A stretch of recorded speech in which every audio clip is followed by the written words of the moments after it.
Hi రాజు గారు. Hello so ఈరోజు ఎవరు ఈమెయిల్ చేశారో చూద్దామా? ఓకేనండి. ఓకే, సో శాంతి గారు మెయిల్ చేశారు రాజు గారు వనస్థలిపురం నుంచి. ఓకే.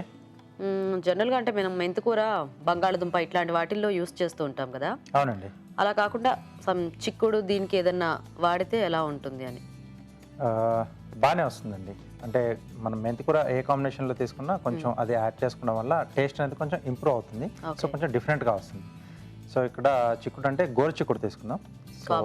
కాంబినేషన్ బాగుంటుంది. సో కర్రీలా కాకుండా కొంచెం ఇగురు చేద్దామండి. మెంతి గోరు చిక్కుడు ఇగురు. ఓకే ఓకే మరి మెంతి గోరుచిక్కుడు ఇగురు తయారీకి కావాల్సిన పదార్థాలు ఏంటో ఒకసారి చూద్దాం. మేతి గోరుచిక్కుడు ఇగురు తయారు చేయడానికి కావాల్సిన పదార్థాలు: ఉడికించిన గోరుచిక్కుళ్ళు 1 కప్పు, మెంతి కూర 1 కప్పు, పోపు దినుసులు 1 టీ స్పూన్, ఎండుమిరపకాయలు 2, తరిగిన పచ్చిమిరపకాయలు 2, ఉప్పు తగినంత, కారం తగినంత, పసుపు చిటికెడు, కరివేపాకు 2 రెమ్మలు, అల్లం వెల్లుల్లి పేస్ట్ 1 టీ స్పూన్, కొత్తిమీర కొద్దిగా, ధనియాల పొడి 1 టీ స్పూన్, నూనె 2 టేబుల్ స్పూన్లు. కావాల్సిన పదార్థాలన్నీ చూసారు కదా, స్టార్ట్ చేద్దామా రాజు గారు? సరేనండి. సో ముందుగా దీనికి పోపు పెట్టేసుకున్నాం. సో ముఖ్యంగా ఏంటంటే మనం చిక్కుడులతో కానీ ఇలా గోరు చిక్కుడుతో కానీ చేసుకున్నాం ఏంటంటే అది కొంచెం ఉడకడానికి మనకు ఎక్కువ టైం తీసుకుంటుంది. సో కాబట్టి వీటిని ఏంటంటే మనం ముందుగానే ఉడికించి పెట్టేసుకుంటే మనం చేసుకునేటప్పుడు ప్రాసెస్ అనేది కొంచెం ఫాస్ట్గా అవుతుంది. డైరెక్ట్గా ఒకసారి ఫ్రై చేసుకోవాలంటే చాలా టైం తీసుకుంటుంది మనకు. సో అంటే మనం అలా చేసుకోవాలి అనుకున్నప్పుడు చిన్న చిన్నగా కట్ చేసి చేసుకుంటే మనకు ఫాస్ట్గా అవుతుంది. ఓకే. సో కొద్దిగా ఆయిల్ వేసుకోవాలి.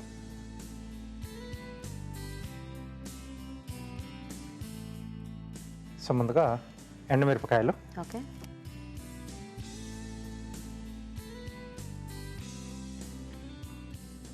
సో అలాగే పోపు దినుసులు. సో పప్పులు కాంబినేషన్ ఇష్టం లేదు అనుకుంటే జస్ట్ జీలకర్ర ఆవాలు కూడా ఈ 2 కూడా యాడ్ చేసుకుని కూడా చేసుకోవచ్చు. సో అలా కూడా బాగానే కదా. ఎస్.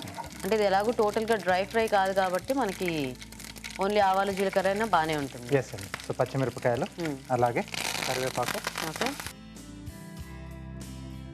కొద్దిగా అల్లం వెల్లుల్లి పేస్ట్. ఓకే. సో మెంతి కూర యాడ్ చేసుకుంటున్నాం కాబట్టి కొద్దిగా మసాలా టచ్ ఉంటే బాగుంటుందండి. సో అందుకోసమే అల్లం వెల్లుల్లి పేస్ట్ యాడ్ చేస్తున్నాను. సో లేదంటే మనం ఓన్లీ వెల్లుల్లి కూడా యాడ్ చేసుకోవచ్చు, అది కొంచెం డిఫరెంట్గా వస్తుంది. అది లేకుండా కూడా చేసుకోవచ్చు. సో ఇది కొంచెం వేగిన తర్వాత సో మెంతి కూర, సో ఇక్కడ పెద్దగా ఉండే మెంతి కూర నేను యూజ్ చేస్తున్నాను. ఓకే. సో మెంతి ఏదైనా మనకి సేమ్ టేస్ట్ కాబట్టి మనకి చిన్న మెంతి దొరికినా పెద్ద మెంతి దొరికినా మనము దీంట్లో వాడేస్తాం. అందుబాటులో ఏదంటే మనం దాంతో చేసేసుకోవచ్చు. సో ఇది మెంతి కొంచెం మనకి ఇక్కడ వేగాలండి. ఓకే ఓకేనా రాజు గారు? ఓకేనండి. సో టమాటా స్మెల్ కూడా వస్తుంది కదా. అవును. సో ఇప్పుడు దీంట్లో మనం ముందుగా ఉడికించి పెట్టేసుకున్న గోరు చిక్కుళ్ళు. ఓకే. సో గోరు చిక్కుళ్ళు ఉడికించేసి పెట్టేసుకున్నాం. సో తర్వాత సరిపడా ఉప్పు. ఓకే. సో దీంతో మెయిన్గా కొబ్బరి కాంబినేషన్లో తీసుకుంటే ఇంకా చాలా బాగుంటుంది. సో కొంచెం కారం యాడ్ చేసుకున్నాం. సో గోరు చిక్కుడు కొబ్బరి అనేది చాలా రొటీన్ గా అందరూ చేసుకునే కాంబినేషన్, కమ్మగా వస్తుంది. సో అలా ఎప్పుడు ఒకటే ఎందుకు మనం టేస్ట్ చేయాలి? ఇలా అప్పుడప్పుడు ఆకుకూరల కాంబినేషన్ లేకపోతే వేరే వెజిటేబుల్ కాంబినేషన్ ఇలా ఏమైనా చేస్తూ ఉంటే ఏంటంటే మనకి ఆ గోరు చిక్కుడు కూడా ఎక్స్ట్రా టేస్ట్ యాడ్ చేసినట్టు ఉంటుంది. తినేటప్పుడు కూడా రొటీన్ గా ఎప్పుడు ఒకటే ఫ్రై తిన్నట్టు కాకుండా కొద్దిగా ఇప్పుడు ఆ మెంతి కూర యాడ్ చేసుకుంటే మంచి టేస్ట్ వస్తుంది.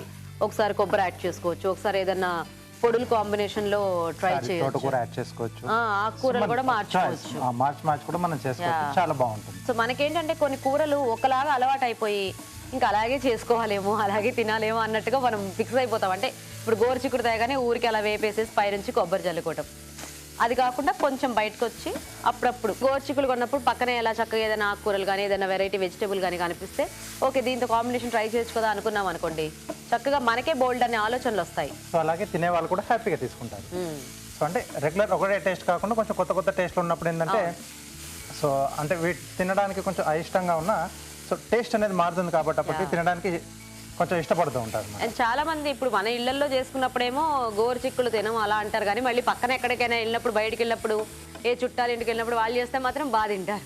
ఎందుకంటే అక్కడ మనకి కొద్దిగా టేస్ట్ అనేది కొంచెం చిన్న వేరియేషన్ ఉంటుంది కాబట్టి అలా నచ్చుతుంది. సో జనరల్గా ఏంటంటే చేసే చెయ్యి కానీ లేదా చేసే విధానం సో వాటిలో కూడా తేడా అనేది వస్తుంది, అంటే రుచిలో అనేది.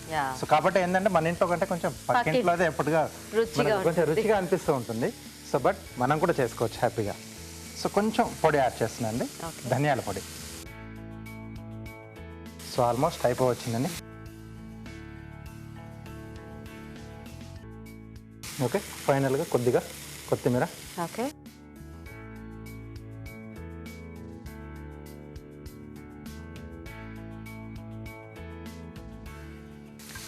ఓకే, సో ఈ కొత్తిమీరలో కూడా ఏంటంటే మనం మార్కెట్కి వెళ్ళినప్పుడు కొంచెం హైబ్రిడ్ కూడా వస్తుంది, దాంట్లో కొంచెం ఫ్లేవర్ అనేది కొంచెం తక్కువ తక్కువ ఉంటుంది. ఉంటుంది. సో టేస్ట్ కొంచెం మంచి కావాలంటే మనకు దేశవాళీ కొంచెం కొత్తిమీర, చిన్న కొత్తిమీర తీసుకుంటే చిన్న చిన్న కట్టలు దొరుకుతాయి కదా అవి. ఈ మధ్య కొత్తిమీర కట్టలు కూడా ఇంత ఉంటున్నాయి, పెద్ద పెద్దగా వస్తుంది. ఆ కాడలు సగం ఉంటున్నాయి, పైన ఆగ ఎక్కడో ఉంటుంది.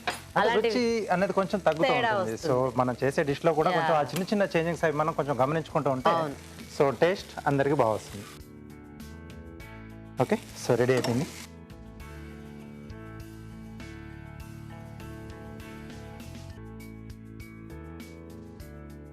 సో ఇది రోటీతో సూపర్గా ఉంటుంది, రైస్తో కూడా తీసుకోవచ్చు, సైడ్ డిష్గా తీసుకున్నా బాగుంటుంది.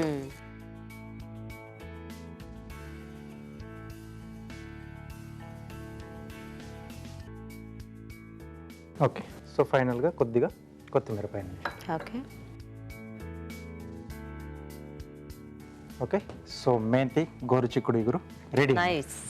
సో చూసారు కదండి, చక్కగా మేతి గోరుచిక్కుడు ఇగురు రెడీ అయిపోయింది. టేస్ట్ చూసే ముందు తయారీ విధానం ఇంకోసారి చూద్దాం. మేతి గోరుచిక్కుడు ఇగురు తయారు చేసే విధానం: ఒక పాన్ లో నూనె వేసి ఎండుమిరపకాయలు, పోపు దినుసులు, తరిగిన పచ్చిమిరపకాయలు, కరివేపాకు, అల్లం వెల్లుల్లి పేస్ట్ వేసి వేయించాలి. దీనిలో మెంతికూర వేసి వేగనివ్వాలి. తర్వాత ఉడికించిన గోరుచిక్కుడు, ఉప్పు, కారం, పసుపు వేసి మరికాస్త వేగనివ్వాలి. చివరిగా ధనియాల పొడి వేసి బాగా కలుపుకోవాలి. ఆపై కొత్తిమీరతో గార్నిష్ చేసి సర్వ్ చేసుకుంటే మేతి గోరుచిక్కుడు ఇగురు రెడీ.